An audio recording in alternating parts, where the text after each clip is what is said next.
말씀은 마가복음 1장 14절과 15절입니다.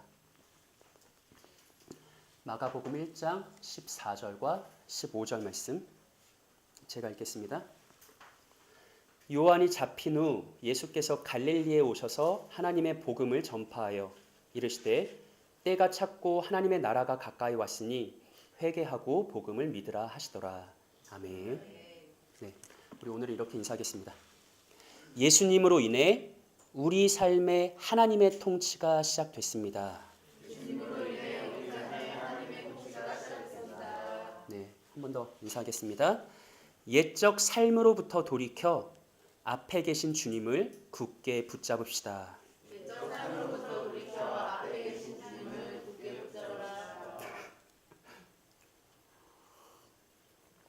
감사합니다. 이전 시간에 우리는 일반적으로 학자들이 마가복음의 전체 구조를 다룰 때 예수님의 지리적 이동을 따라 다음 세 개의 단락으로 구분한다는 것을 확인했습니다. 첫째는 이것이죠. 예수님은 갈릴리 지역에서 복음 사역을 행하셨습니다. 두 번째, 예수님은 갈릴리를 떠나 예루살렘을 향해 길을 걸어가셨습니다.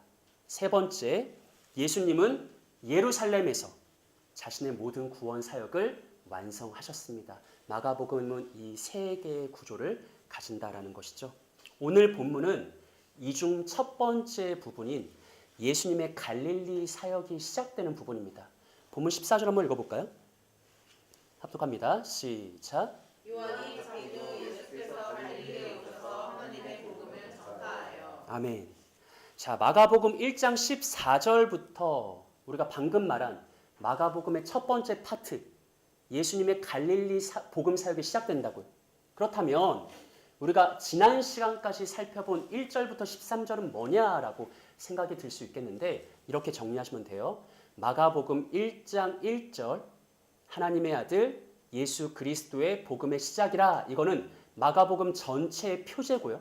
그 다음 2절부터 13절 예수님의 세례와 예수님의 광야 투쟁을 다루었던 2절부터 13절은 마가복음의 서론이다 혹은 서언이다. 그리고 이제 마가복음의 본격적인 본론이 오늘 14절부터 시작된다. 그리고 그것은 예수님의 갈릴리 복음 사역이다 라고 정리하시면 되겠습니다. 그러니까 오늘 본문이 굉장히 중요한 부분이죠.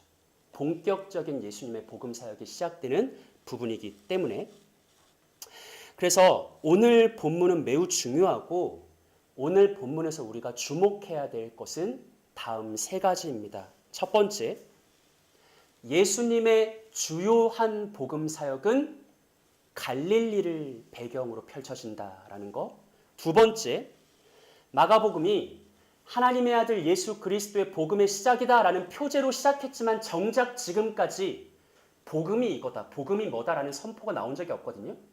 근데 그 복음의 선포가 오늘 예수님의 입술을 통해 처음으로 직접적으로 선포된다라는 중요한 차원을 가지고, 마지막 세 번째, 그렇게 예수님이 선포하시는 복음은 앞에서 우리가 다루었던 예수님의 세례와 예수님의 광야 투쟁과 긴밀히 연결된다. 다시 말하면 예수님의 복음은 특별히 예수님의 광야 투쟁에 비추어서 이해해야 된다. 우리 이 세 가지 관점을 가지고 오늘 본문 함께 살펴보겠습니다. 바라기는 오늘 이곳에 모인 사랑하는 형제 자매 모두에게 말씀을 통해 그리스도의 복음이 무엇인지 스스로에게 다시 선포되고 우리의 마음이 그 복음 앞에 바르게 반응하는 은혜의 복이 있기를 소망합니다. 자, 첫 번째로요. 예수님의 주요한 복음 사역이 갈릴리를 배경으로 펼쳐진다라는 부분에 대해서 생각해 볼게요. 지리적 관점에서 보았을 때 마가복음은 크게 두 지역, 갈릴리와 예루살렘을 중심으로 이야기가 전개됩니다. 갈릴리는 마가복음 전반부의 배경으로서 예수의 활발한 복음 사역이 펼쳐지는 은혜의 장소입니다. 반면에 예루살렘은 마가복음 후반부의 배경으로서 예수께서 모함과 고난과 죽임을 당하시는 심판의 장소입니다. 아까 말한 것처럼 마가는 매우 단순하게 그의 복음서를 구성했는데, 첫째, 예수께서 갈릴리에서 복음 사역하셨다. 둘째, 갈릴리를 떠나 예루살렘을 향해 걸어가셨다. 그러면서 그 길이 십자가의 길이 될 것을 예고하시죠. 그리고 마지막 셋째, 실제로 예루살렘에서 십자가의 길을 완수하심으로 복음을 성취했다. 이렇게 말하잖아요. 앞으로 우리는 한동안 예수님의 갈릴리 복음 사역에 대한 말씀을 살펴볼 건데, 여기서 우리가 자연스럽게 던질 수 있는 질문이 이거예요. 왜 하필 갈릴리였을까라는 질문. 왜 하필 갈릴리였을까? 사실 예수님이 갈릴리를 그의 평생의 주된 복음 사역지로 선정했다는 것은 의외입니다. 좀 의외예요. 왜냐하면 당시 유대인들에게 있어 갈릴리는 이방의 갈릴리라는 오명이 있을 정도로 변방 중에 최변방에 불과했기 때문이죠. 잠시 예수님 당시 팔레스타인 땅에 대한 지도를 보시기 바랍니다. 이게 잘 안 보이시면 성경 맨 뒤편에 있는 신약 시대 팔레스타인 지도를 확인하시기 바랍니다. 이 파란색 부분 있죠. 푸른색 부분. 이게 유대 지역이에요. 남부 유대 지역. 이스라엘의 중심지죠. 이 남부 유대 지역에는 예루살렘, 베들레헴, 베다니, 엠마오와 같은 지역이 있습니다. 그리고 파란 것 위에 보라색이 있죠. 이 보라색이 사마리아 지역이에요. 우리는 유대인들과 사마리아 사람들이 서로 상종하지 않는다, 서로 적대한다, 사실상 원수지간이다라는 것을 잘 알고 있죠. 그리고 이 파란색이 유대 지역, 여기가 사마리아 지역, 그리고 이 분홍색이 갈릴리 지역이에요. 이 갈릴리 지역에는 잘 보이시지 않겠지만 나사렛, 가나, 디베랴, 가버나움, 고라신, 갈릴리 바다, 요단강, 우리가 익히 잘 알고 있는, 그러니까 예수님이 사실상 그의 공생의 거의 대부분을 이 갈릴리 지역에서 다 보내셨거든요. 그러니까 우리가 성경을 읽을 때 익숙하게 잘 알고 있는 거의 유명한 지역이 다 갈릴리에 대거 포진해 있어요. 그런데 문제가 뭐냐면 이 노란색이 있죠. 이게 다 이방 나라거든요. 두로와 골란과 데가볼리. 그러니까 갈릴리 지역은 이방 민족들에게 삼면이 둘러싸여 있어요. 그리고 남부 유대와 하나로 합쳐져 있는 게 아니라 남부 유대와 그 중간에 뭐가 떡하니 가로막고 있죠? 사마리아가 가로막고 있어요. 이스라엘의 원수고 대적인 사마리아가 가로막고 있다. 이런 지리적 역사적 배경이 있어요. 그래서 실제로 갈릴리 지역은 예로부터 이방의 침략을 가장 먼저 당했고 가장 많이 당한 곳이고, 갈릴리 사람들이 용맹하게 이방 민족을 맞서 싸웠지만 어쩔 수 없이 수차례 이방의 식민지가 되었어요. 그러다 보니까 이방화가 진행됐죠. 이렇게 지리적인 어떤 고립된 요소가 있고, 그리고 심정적으로도 정서적으로도 중간에 사마리아가 딱 맞고 있다 보니까 남부 유대 사람들과 점점 멀어지는 거죠. 유대 사람들은 갈릴리는 이방화됐어, 저기는 세속화됐어, 저기는 이제 끝장났어, 자꾸 이런 인식이 생기게 됐죠.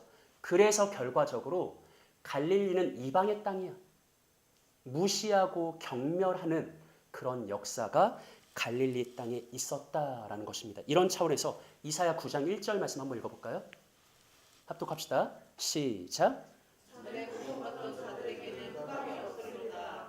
옛적에는 여호와께서 솔로몬 땅과 납달리 땅에 열쇠를 정하게 하셨더니 후에는 해변길과 요단 저쪽 이방의 갈릴리를 영화롭게 하셨느니라. 아멘. 자, 제가 하이라이트 해놨는데 갈릴리는 이미 이사야 시대 때부터 어떤 지역으로 불렸죠? 그 땅은 어떤 땅이다? 고통의 땅이다. 맨날 이방 민족이 쳐들어와요. 그리고 흑암의 땅이다. 빛이 없다. 그리고 멸시받는 땅이죠. 같은 동족에게도 멸시받는 땅이죠. 사실상 유대인들은 갈릴리를 뭐라고 불렀어요? 쟤네는 우리나라 아니야. 이방 땅이야, 이방 땅. 이방의 갈릴리라고 하면서 조롱하고 멸시했다라는 것이. 우리는 이런 갈릴리 지역에 대한 당시 유대인들의 일반적인 관점을 다음 두 구절을 통해 확인할 수 있는데 우리 요한복음 7장과 1절 말씀 함께 읽어볼까요? 시작.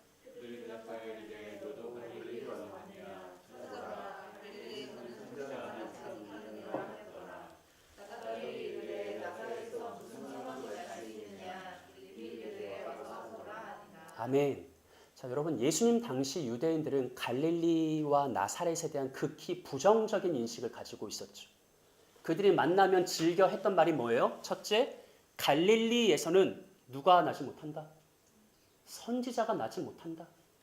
나다나엘도 말하죠. 나사렛에서 무슨 선한 것이 날 수 있느냐? 얼마나 예전부터 갈릴리 땅이 찬밥 취급 당했는지, 멸시 받아왔는지 알 수 있죠. 유대인들은 당연하게 저 이방 땅, 저 흑암의 땅에서는 선한 것도 날 수 없고 선지자도 나올 수 없어 라고 단정지었어요. 그럼 여러분 생각해 보세요. 이걸 반대로 말하면 그들에게는 어떤 인식이 동시에 있었을까요? 만약에 선지자가 난다면, 만약에 선한 것이 난다면 어디서 난다? 유대에서 난다. 예루살렘에서 나야지. 저런 흑암의 땅, 이방의 땅 이런 데가 아니라 당연히 유대 중심지 예루살렘에서 나오겠지라는 인식이 있었겠죠. 실제로 구약 성경은요. 하나님이 보낼 메시아가 어디서 난다? 유대, 베들레헴에서 나실 거다라는 예언의 말씀이 있습니다. 동방 박사들이 별을 보고 예루살렘의 헤롯 왕을 찾아와서 유대인의 왕이 어디 계시냐라고 물어보죠. 이에 헤롯은 모든 대제사장과 서기관들을 불러 모아서 야, 성경에 그리스도가 어디서 난다고 되어 있어? 라고 물어봐요. 이에 그들이 뭐라고 대답하냐면 미가서 말씀을 인용해서 이렇게 대답하는데 마태복음 2장 5절과 6절 한번 읽어볼까요? 시작. 이르되 유대 베들레헴이니 이는 선지자로 이렇게 기록된다. 또 유대 땅 베들레헴아 너는 유대국 중에서 가장 작지 아니하노라. 내게서 한 다스리는 자가 나와서 내 백성 이스라엘의 목자가 되리라 하였음이니이다. 아멘. 자, 여러분 하나님이 보내신 메시아 그리스도는 어디서 태어나세요? 유대 베들레헴에서 태어나세요. 그러면 유대 베들레헴에서 그냥 사역하면 되잖아요. 왜 하필 갈릴리였을까? 왜 당시 모든 사람들의 생각과는 전혀 다르게 예수님은 유대가 아닌 베들레헴이 아닌 예루살렘도 아닌 하필이면 갈릴리 땅에서 복음 사역을 하셨을까? 실제로 예수님은 베들레헴이 아니라 갈릴리 나사렛에서 성장하셨고 갈릴리 지역을 중심으로 복음 사역을 행하셨거든요. 왜 그랬을까? 먼저 1차적인 대답은 이거죠. 예수님은 이 미가서의 말씀만이 아니라 아까 우리가 살펴본 다음이요. 이 이사야의 말씀도 함께 성취해야 됐기 때문에 예수님은 고통받고 흑암 중에 있으며 멸시받는 이방의 갈릴리를 뭐하기 위해서 오셨다? 영화롭게 하시기 위해서 오셨다. 고통 속에 있는 갈릴리 사람들을 위로하기 위해서 그들을 다시 회복시키기 위해서 치유하기 위해서 영화롭게 하기 위해서 오셨다. 그 두 가지 말씀을 동시에 성취하기 위해서다라고 1차적으로 말할 수 있겠죠. 그런데 여러분 제가 오늘 강조하고 싶은 것은요. 조금 다른 강조점이 있어요. 예수님이 단순히 그 시대 때 유명한 중심지였던 유대 땅, 베들레헴 땅, 예루살렘에서 사역하지 않고 당시 사람들이 다 멸시하고 천대했던 아무도 주목하지 않는 흑암의 땅 갈릴리에서 사역했다 단순히 이게 아니라 저는 거기서 한 걸음 더 나아가서 어떤 다른 강조점을 여러분들에게 전달하고 싶은데 그건 뭐냐면 예수님은 오랜 시간 동안 고통받아왔던 갈릴리를 위로하시고 회복하시며 치유하시고 영화롭게 하길 원하시는데 그렇게 하기 위해서 예수님이 뭘 하셨냐면요. 이미 그 땅에서 30년이란 기나긴 세월을 보내세요. 갈릴리 지역에서 갈릴리 사람들과 30년의 생활을 보내신다고요. 그 사람들과 평생을 함께 하셨다라는 것이죠. 선거철이 되면 전통시장과 쪽방촌을 잠시 들리는 국회의원 후보자들과는 다르게 예수님은 갈릴리에서 성장하시고 갈릴리 사람들과 함께 하시며 그들과 모든 것을 공유하셨고 마침내 때가 참에 그 땅을 치유하고 회복하며 영화롭게 하는 메시아 사역을 감당하셨다라는 것이죠. 이런 차원에서 우리 목장 나눔실을 보면서 히브리서 4장 15절과 16절 우리 교독할까요? 우리에게는 대제사장은 우리의 연약함을 동정하지 못하실 리가 아니요 모든 일에 우리와 똑같이 시험을 받으신 이로되 죄는 없으시니라.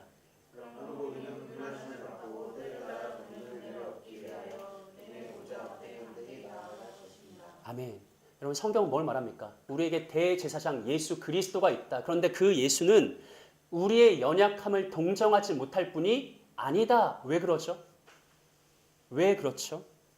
그는 모든 일에 우리와 똑같이 시험을 받은 분이기 때문에 그렇다라고 말하죠. 여러분 예수님은요.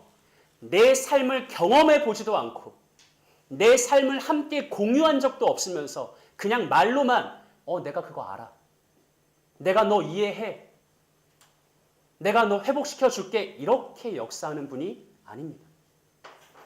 예수님은 오랫동안 멸시 천대 받았던 갈릴리를 치유하고 회복하기 위해서 실제로 30년이란 그의 삶을 그곳에서 보냈죠. 그들과 함께했죠. 그들의 고통을 보았죠. 직접 경험했죠. 아픔에 동참했죠. 그리고 나서 그 경험과 그 평생의 삶을 통해 그들의 아픔을 치유하고 그들과 함께 함으로써 그들을 회복하신 진정한 메시아 그리스도입니다. 사랑하는 여러분, 예수님은 누구시냐면 우리와 먼저 함께 하시고 우리와 그 함께 하심을 통해 우리를 위로하시는 메시아입니다. 그래서 히브리 기자가 이렇게 말하는 거죠. 우리가 그 예수님을 믿고 확신하며 주의 보좌로 나아간다면 예수님은 얼마든지 우리에게 긍휼하심과 은혜로우심을 베풀어 주신다. 왜? 내 삶을 먼저 경험하시고 함께 경험하셨고 모든 것을 공유하신 분이기 때문에 우리가 믿음으로 나아간다면 예수님은 얼마든지 고통받던 갈릴리를 치유하셨던 것처럼 여전히 우리의 삶도 동일한 은혜와 자비로 붙들어 주신다라고 이렇게 권면하고 도전하는 것이죠. 사랑하는 여러분, 우리의 대제사장이시고 우리와 같은 사람이시고 우리와 동일하게 이 땅에서 살아가신 예수님을 믿고 신뢰하면서 새로운 2월 한 달 동안 담대히 주님의 보좌 앞에 나아가서 예수님의 긍휼을 얻고 자비를 얻고 은혜를 경험하는 복된 여러분들 되시기를 구주 예수님의 이름으로 축복합니다. 자, 우리가 첫 번째로 예수님의 주된 복음 사역이 갈릴리를 중심으로 펼쳐졌다는 것을 확인했고 이제 두 번째와 세 번째 주목해야 될 것은 이것입니다. 하나, 마가복음은 하나님의 아들 예수 그리스도의 복음의 시작이다라는 표제로 시작했죠. 하지만 지금까지 정작 복음이 이거다. 복음의 내용은 이런 거다라고 말한 적은 없었는데 그것이 오늘 본문에서 처음으로 예수님이 직접 복음은 이거다라고 선포하십니다. 우리가 바로 이 복음의 내용이 무엇인지에 대해서 주목해야겠죠. 또 다른 하나는 예수님이 선포하시는 복음은 앞선 서론의 두 가지 사건, 즉 예수님의 세례와 예수님의 광야 투쟁과 긴밀히 연결됐어요. 특별히 예수님의 광야 투쟁과 거의 하나의 세트인 것처럼 묶여 있거든요. 그래서 우리는 예수님의 광야 투쟁에 비추어서 그의 복음이 무엇인지를 함께 확인해야 합니다. 자, 이런 차원에서 우리 본문 말씀 다시 한번 읽어볼까요? 시작. 요한이 잡히는 예수께서 갈릴리에 오셔서 하나님의 복음을 전파하여 이르시되 내가 잡고 하나님의 나라가 가까이 왔으니 회개하고 복음을 믿으라 하시더라. 아멘. 자, 세례 요한이 잡히고 예수님이 갈릴리에 오셔서 하나님 나라의 복음을 전파하십니다. 요한이 잡히자마자 예수의 메시아 사역이 시작됐다라는 부분도 우리가 사실은 생각해 볼 게 굉장히 많은 부분인데 오늘 이것은 스킵하고 자, 하나님의 복음을 전파하셨습니다. 제가 친절하게 1번과 2번으로 했는데 1번은 뭐냐면 그 복음의 내용이 뭐냐예요. 예수님이 전한 복음의 내용은 뭡니까? 때가 찼고 하나님의 나라가 가까이 왔다. 이게 복음의 내용입니다. 2번은 뭐냐면 그 복음이 선포될 때 우리가 어떤 반응을 보여야 되는가. 복음에 대한 합당한 반응입니다. 예수님이 하나님 나라의 복음을 선포하면 우리는 어떻게 반응해야 돼요? 회개하고 복음을 믿어야 되죠. 자, 우리 이 두 가지 순서대로 살펴볼게요. 첫 번째, 복음의 내용, 때가 찼고 하나님의 나라가 가까이 왔다. 예수님은 갈릴리로 내려오셔서 메시아 그리스도로서 첫 번째 사역을 시작하시는데 가장 먼저 하나님 나라의 복음을 선포하시죠. 그 복음의 내용은 때가 찼다, 하나님의 나라가 가까이 왔다 이것입니다. 우리가 여기서 기억해야 될 건 뭐냐면 예수님이 이렇게 복음을 선포하실 때 그것은 무책임한 선동이 아니고 허황된 과장도 아닌 것을 기억해야 된다는 거예요. 왜냐하면 오늘 본문에서 선포하신 예수님의 복음은 사실 예수께서 그 바로 앞에 서론에서 행하셨던 예수님의 광야 투쟁에 근거한 복음이기 때문에 그냥 어떤 근거 없는 선포, 허황된 과장, 무의미한 선동 같은 게 아니다라는 것이죠.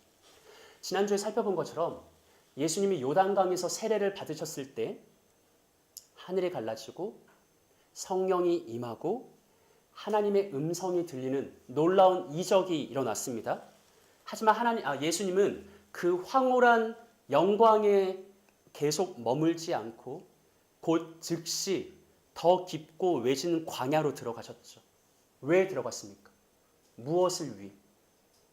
사탄과 투쟁하기 위해서. 예수님은 첫사람 아담을 패배시키고 이스라엘 민족을 실패로 이끌었던 사탄과 영적 전쟁을 벌이기 위해 광야로 들어갔어요. 첫사람 아담 이후 이 땅의 모든 인생들이 실패했던 그 믿음의 시험, 순종의 시험에 승리하기 위해서 광야로 들어가서 사탄과 투쟁했다라고요. 예수님은 아무도 없는 광야 깊고 외진 곳에서 오직 사나운 들짐승이 위협하는 그 험난한 광야 외진 곳에서 나를 대신해서 홀로 사탄과 치열한 영적 전쟁을 벌이셨습니다. 그리고 예수님은 어떻게 하셨어요? 승리하셨죠. 그 영적 전쟁과 영적 투쟁에서 승리하셨어요. 아담 이후로 이 땅에 어떤 인생도 성공하지 못했던 그 믿음의 싸움과 순종의 싸움과 영적 싸움에서 예수님이 처음으로 승리하셨다고요. 그리고 나서 그 영적 투쟁에서 승리하자마자 어디로 와서? 갈릴리로 와서 복음을 선포해요. 뭐라고? 때가 찼다. 하나님의 나라가 가까이 왔다. 무슨 말일까요? 때가 찼다. 하나님 나라가 가까이 왔다. 여기서 하나님 나라가 뭐냐라는 부분에 대해서 논쟁은 있지만 누구도 부인할 수 없는 한 가지는 뭐냐면 이 하나님 나라의 핵심에는 하나님의 통치, 하나님의 왕권, 하나님의 권능이 있다라는 사실이에요. 그러니까 오늘 본문을 재구성하면 뭐냐면 예수님은 광야에서 홀로 치열하게 사탄과 40일 동안 투쟁하시고 마침내 승리하신 이후에 곧바로 갈릴리에 와서 복음을 선포하시는데 그 복음은 뭐냐면 야 이제 때가 찼다. 하나님의 통치가 가까이 왔다라는 것이죠. 무슨 말이에요? 오랜 시간 동안 사람들이 사탄의 집요한 통치 아래, 사탄의 무단 통치 아래 죄에 신음하고 고통 속에 있었는데 사탄이 이끌면 이끈 대로 유혹하면 유혹한 대로 사탄의 지배 아래 있었는데 이제는 때가 찼다. 하나님이 약속하신 그 때가 찼다. 사탄의 통치가 종결되고 하나님의 통치, 하나님의 나라, 하나님의 권능이 시작할 때가 왔다. 근데 그게 근거 없는 선포가 아니라 뭐의 근거예요? 예수 자신의 승리. 그냥 밑도 끝도 없이 그냥 믿어. 좋은 말만 던지는 게 아니라 예수님은 자신의 부인할 수 없는, 부정할 수 없는 승리의 근거에서 이제 사탄의 때가 종결되고 하나님 나라가 시작된다. 하나님의 통치가 시작된다. 그것은 내가 이미 광야에서 이룬 승리에 근거한 확실한 복음이다라고 그렇게 예수께서 선포하셨다라는 것이죠. 단지 말로만 한 게 아니에요. 단지 원리적으로만 그래라고 선포하신 게 아니에요. 예수님은 광야 승리라는 현실과 체험과 실제의 근거에서 하나님의 복음을 선포했습니다. 그래서 여러분 굉장히 흥미로운 게 있는데 마가는 예수께서 갈릴리에서 행하신 그의 첫 번째 사역을 더러운 귀신을 내어 쫓는 축기 사역이었다라고 말해요. 근데 이거는 요한이 말하는 예수님의 갈릴리 첫 번째 사역과 많이 다른 거거든요. 우리 요한복음 한번 읽어볼까요? 우리가 잘 알고 있는 말씀이죠. 합독합니다. 시작. 예수께서 이 초절정을 갈릴리 가나에서 사용하여 그의 영광을 나타내심에 제자들이 그를 믿으니라. 아멘. 여러분 요한은 그의 복음서를 쓸 때 예수님이 갈릴리 지역에서 가장 첫 번째로 행하신 사역이 뭐라고 말해요? 가나 혼인잔치. 우리가 잘 알고 있잖아요. 물이 변해서 포도주가 되는 생명의 사건이죠. 기적의 사건이죠. 근데 마가는 전혀 다른 강조점을 가지고 있어요. 그러니까 복음서가 모순됐다 이게 아니라 요한은 요한 나름의 강조점이 있고 마가는 마가 나름의 강조점이 있는데 요한과 다르게 마가는 첫 번째 사역으로 뭐를 제시했다고요? 귀신을 내어 쫓는 축기 사역. 어떤 강조점을 가지고 있는 걸까요? 여러분 보세요. 마가는 이걸 의도해요. 예수님이 세례 받으시고 곧장 어디로 들어가셨다? 성령에게 내몰리셔서 광야로 들어가셨다. 왜 광야로 가셨는가? 사탄과 싸우기 위해서. 아담 이후로 이스라엘, 우리 모든 인생들 늘 사탄에게 지는 싸움, 죄에 지는 싸움, 언제나 믿음에 실패하는 싸움, 그 패배자의 삶을 살아왔는데 예수가 그것을 바꾸기 위해서 홀로 광야 깊은 곳으로 들어가서 사탄과 치열하게 싸우고 마침내 뭐 했다? 승리했다. 사탄의 통치를 종결시키고 하나님의 통치가 시작되게 했다. 그리고 복음을 선포하죠. 이제 때가 찼다. 하나님 나라가 시작된다. 하나님 통치가 시작된다. 봐봐. 그리고 그 첫 사역으로 뭐를 보여주세요? 귀신을 내어 쫓고 병을 고치는 사람. 확신할 수 있겠어? 이제 이해할 수 있겠어? 사탄의 통치가 종결됐다고. 내가 이겼다고. 내가 승리했다고. 이제 하나님 나라가 시작된다고. 바로 이 강조점을 보여주기 위해서 마가는 일관성 있게 예수님의 광야 투쟁과 복음 선포와 귀신을 쫓아내는 이 사역을 계속해서 강조하고 있다라는 것이죠. 여러분 복음은 뭐냐면 근본적으로 영적 전쟁을 전제하는 거예요. 복음은 뭐냐면 1차적으로 영적 전쟁에서의 승리를 전제한 개념입니다. 사탄, 마귀, 영적 세력, 영적 전투라고 말하면 많은 사람들이 강한 거부감을 느끼죠. 하지만 복음은 그것을 피하지 않습니다. 복음은 이 모든 것을 이미 전제하고 있어요.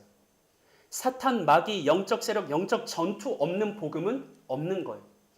복음은 뭐냐면 특별히 마가복음이 말하는 복음은 뭐냐면 예수님이 메시아로서 사탄과 싸워 이겼다라는 거예요. 예수가 그리스도로서 사탄의 통치를 끝냈다라는 거예요. 예수가 하나님의 아들로서 이 땅에 하나님 나라를 시작하게 했다라는 거죠. 예수로 인해 우리 삶에 하나님의 권능과 하나님의 나라가 시작되었다. 이게 마가가 우리에게 강조하는 복음입니다. 예수님이 선포한 복음은 뭐예요? 때가 찼고 하나님의 나라가 어떻게 됐다? 가까이 왔다. 여러분 바울이 로마서에서 이렇게 말하거든요. 이제 우리의 구원이 처음 믿을 때보다 더 가까워졌다라고 말하죠. 예수께서 그의 복음 사역을 시작하실 때 하나님 나라가 가까이 왔다라고 말했어요. 그렇다면 지금 우리가 몸담고 있는 오늘 우리들의 시대에 하나님 나라는 얼마나 더 가까울까요? 이미 이 땅에 하나님의 통치가 시작됐고 하나님의 권능이 임하였고 하나님의 나라가 이 땅 가운데 이루어지고 있죠. 기독교는 위대한 정신 승리가 아니에요. 그냥 없는 것을 애써 있다 말하면서 자기 혼자 막 승리하는 그런 게 아닙니다. 기독교는 예수가 이미 이룬 광야 승리의 근거에서 복음을 말해요. 기독교는 예수의 십자가에 근거해서 하나님 나라를 말해요. 근거 없는 허황된 과장이 아니다라는 것이죠. 예수님은 무책임하게 우리를 선동하는 분도 아닙니다. 자기가 이미 이룬 승리의 근거에서 이제 걱정하지 마. 사탄의 통치가 끝났고 하나님 나라가 시작됐어라는 그 위대한 복음을 선포하시는 분이죠. 그리고 오늘 우리는 여기서 한 걸음 더 나아가서 이것을 기억해야 됩니다. 여러분, 복음은 뭐냐면 예수의 승리에 대한 선포입니다.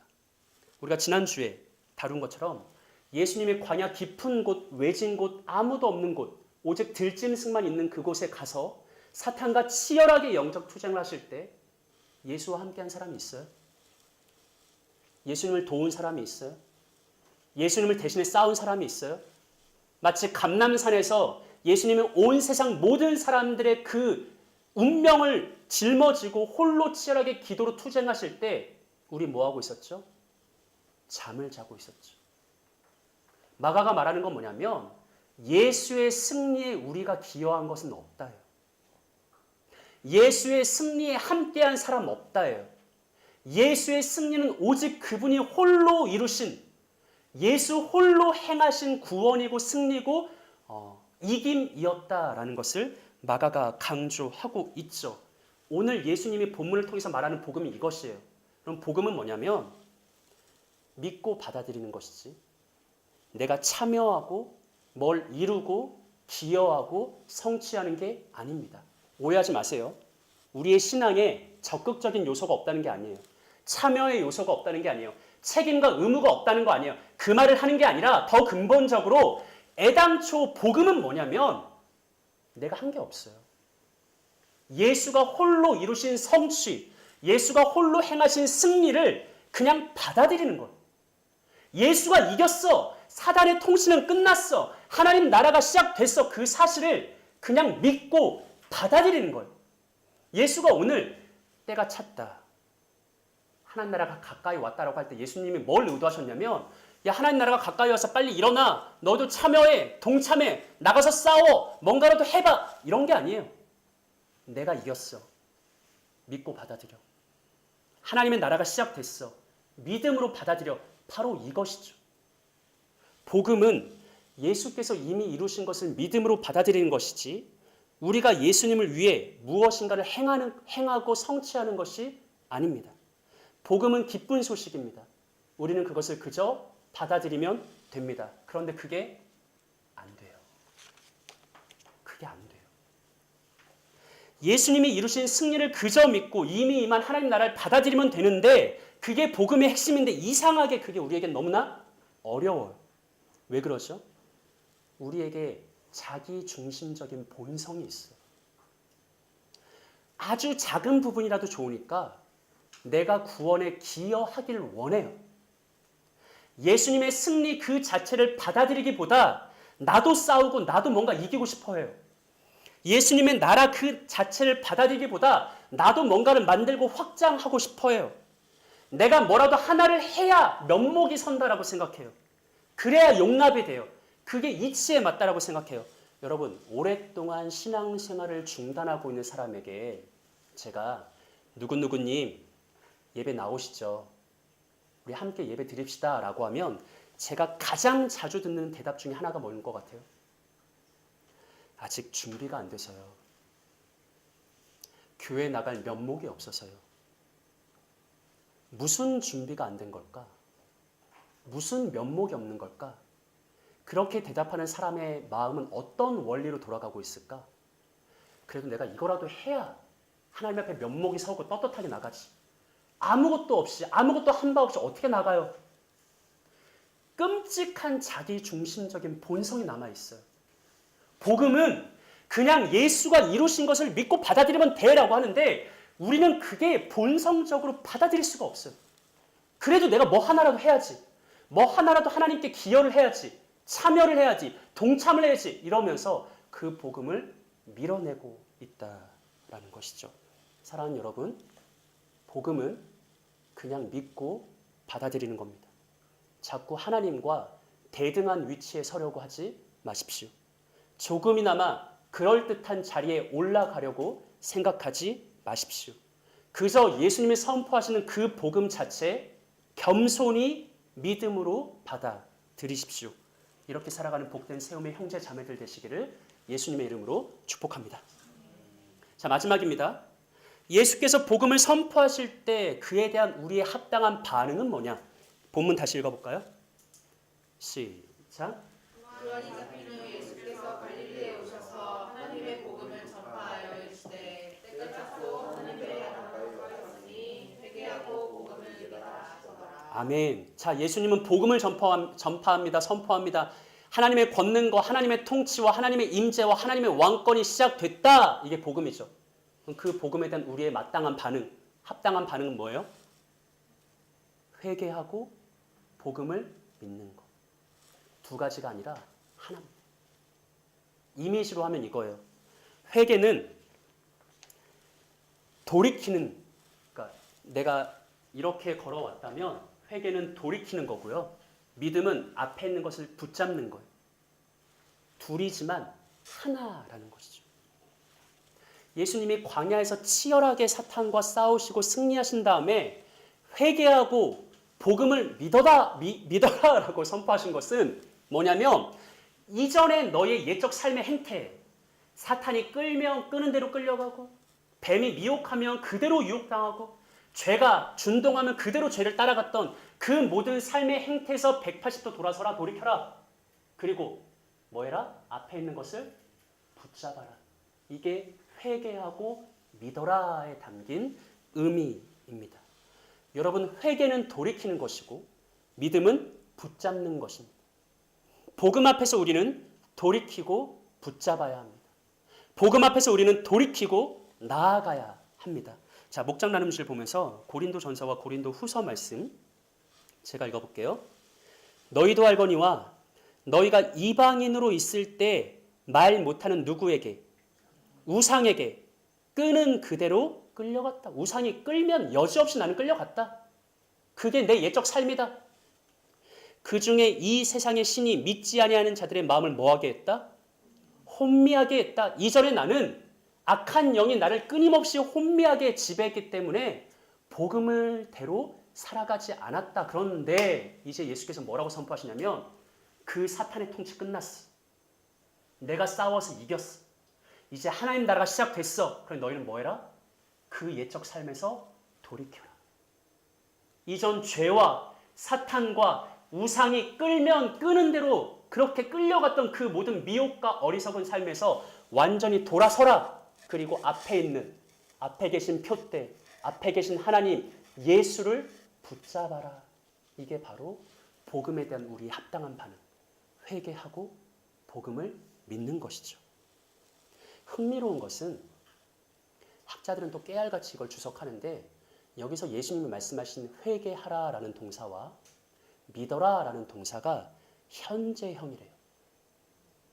그래서 여기는 어떤 의미가 담겨 있냐면 복음이 한번 선포될 때 복음에 대한 반응으로 내가 회개하고 믿는 것, 이것은 일생에 한 번 어떤 결정적인 순간 내가 한 번 하면 그냥 끝나는 게 아니라 부름받은 평생의 삶 동안 반복돼야 되는 거예요.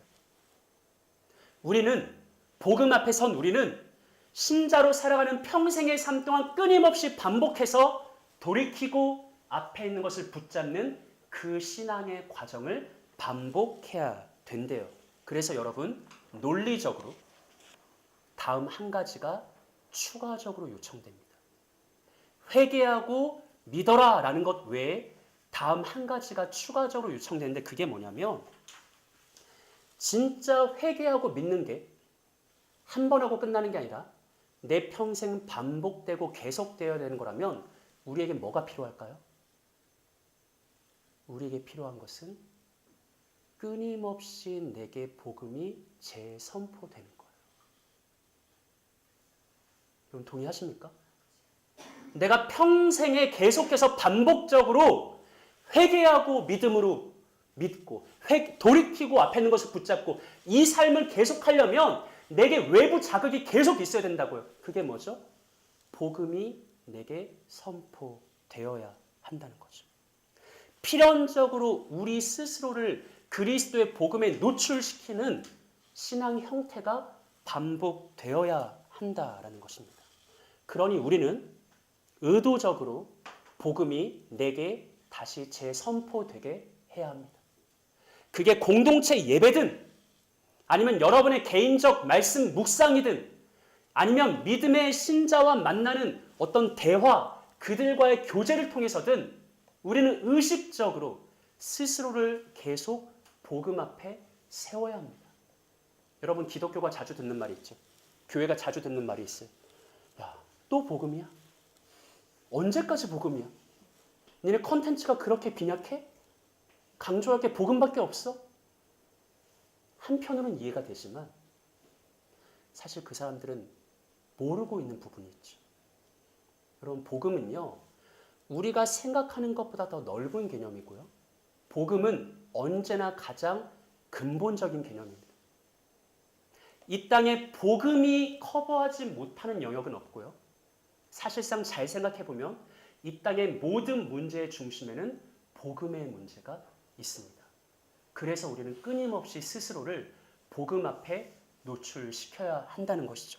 앞에서 우리는 마가가 특별히 복음을 영적 투쟁의 관점에서 설명했다라는 것을 확인했습니다.